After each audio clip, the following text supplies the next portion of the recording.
Salve, salve, salve, salve, rapaziada! Tudo certo com vocês? Como é que vocês estão? Preocupados, tenho certeza.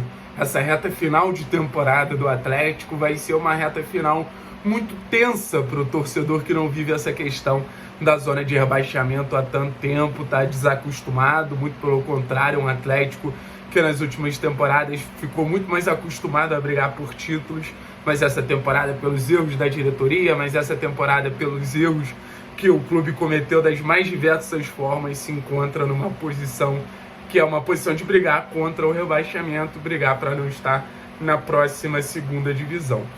E, gente, assim, eu separei 2 campeonatos que o Atlético tem. Como assim, Thiago? 2 campeonatos? O Atlético já caiu fora da Copa Sul-Americana, o Atlético já caiu fora da Copa do Brasil, o Atlético só tem o Campeonato Brasileiro. Pois é, mas dentro do Campeonato Brasileiro, o Atlético tem os jogos acessíveis e os jogos menos acessíveis. São os jogos mais difíceis. E eu quero analisar nessa perspectiva. Por quê? Porque para mim fica muito claro que se o Atlético tiver uma pontuação boa nos jogos acessíveis, o Atlético ele se salva do rebaixamento. Então, algo que eu já vi, por exemplo, o Vicenzo falando, é um Atlético que eu ainda acho que está num cenário que é a salvação, ficar na Série A, não ser rebaixado, não é só possível como provável, se o Atlético fizer o óbvio. O problema é que o Atlético não está fazendo o óbvio. Mas a tabela do Atlético é uma tabela que nos ajuda. É uma tabela que faz a gente ter confiança. E eu vou mostrar isso para vocês agora. Os jogos não acessíveis. Vamos começar com os jogos que eu considero que o Atlético vai ter muita dificuldade de pontuar. Galo, em casa. O Atlético Mineiro é um time forte, não tem como negar. O Galo, fora de casa. O Atlético tem um jogo atrasado do primeiro turno e até agora o jogo do segundo turno. Eu não estou botando nenhum ponto nesses confrontos. Mas nenhum ponto mesmo. Então acho que já é algo para a gente levar em consideração. Os confrontos contra o Galo, qualquer coisa que a gente conseguir, e a gente sabe que o Galo, apesar de ter um time forte, já se enrolou muito ao longo da temporada, mas qualquer ponto eu acho lucro. Eu acho que a gente está no mérito, beleza? Aí você tem alguns confrontos de times da parte de cima da tabela, que são os confrontos contra o São Paulo, no Morumbi, e contra o Bahia, na Fonte Nova. Times que estão brigando pela parte de cima, estão brigando por vaga na Libertadores. Então também não consigo olhar para esses confrontos e pela disparidade de confiança, pela disparidade mental, pela disparidade técnica, eu boto o Atlético não pontuando nesses jogos, beleza? Beleza. Aí você tem mais 2 jogos desse campeonato não acessível para o Atlético, que são os confrontos contra o Fluminense no Rio de Janeiro, Fluminense no Maracanã e Corinthians e Itaquera, os nossos próximos 2 jogos, que são jogos também dificílimos. A gente vai ter o fator casa contando para os nossos adversários, beleza? Beleza, então assim, são 18 pontos que eu coloco aqui como 0, tá? Que eu coloco aqui como 0 a estimativa que eu tenho do Atlético nesses 18 pontos.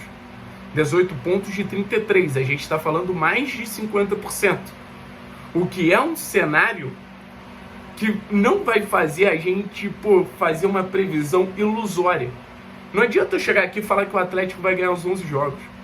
O torcedor do Atlético tem que ter humildade para essa reta final e o Atlético tem que ter humildade para essa reta final.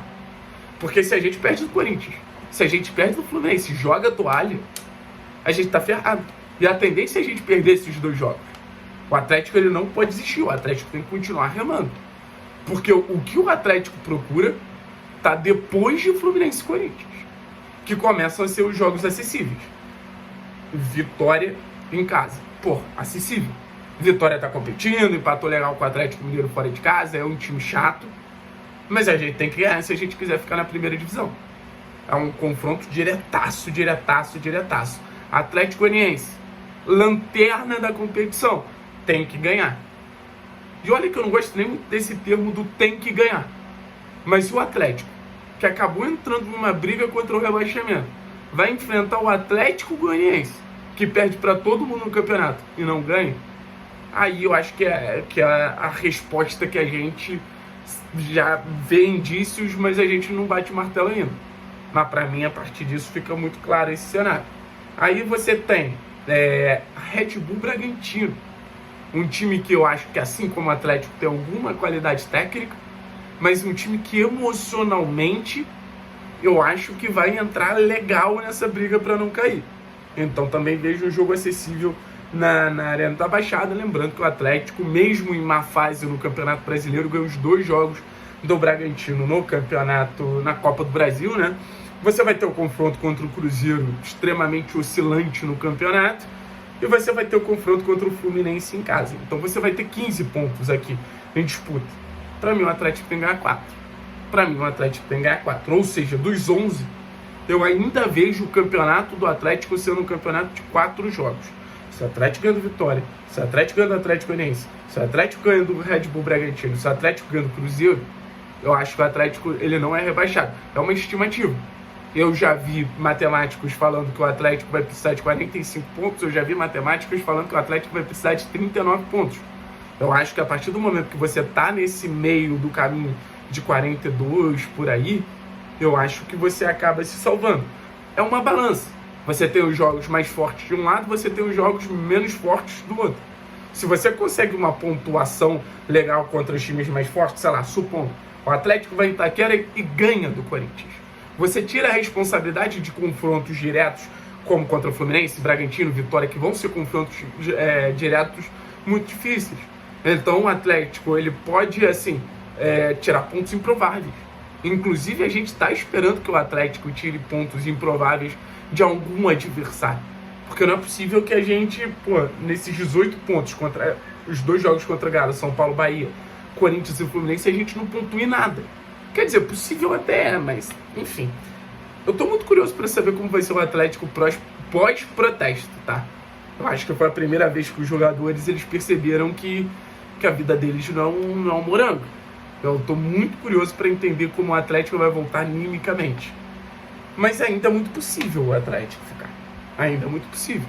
Falar que a gente não consegue ganhar 4 de 11 jogos.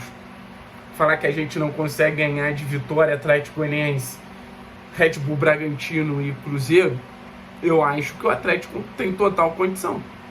Mas também é um desafio para o Atlético se provar que ele consegue fazer o óbvio. Porque a gente está esperando que o Atlético faça o óbvio há muito tempo. É até complicado afirmar, isso é óbvio, isso não é. É bem complicado afirmar, inclusive, sabe, minha rapaziada? Então, assim, é um cenário que é preocupante, mas ele pode ser solucionado com certa tranquilidade. É um cenário que a gente pode analisar de uma forma que a gente ainda tem a chance de se salvar dando passos óbvios. E eu acho muito importante você trazer essa responsabilidade do passo óbvio, que eu acho que faz parte da cobrança que os jogadores passaram. Eu acho que se o Atlético, por exemplo, não ganha do Vitória, do Atlético Goianiense, tem que ficar esfregado na cara dos jogadores que eram jogos para ganhar. Eram jogos que não tem como aceitar perder. E essa aceitação em muitos momentos do Atlético em resultados, eu acho que traz a gente para essa situação.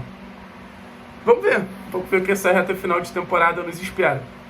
Não sei se dá para ficar muito confiante não, mas acreditar até o fim.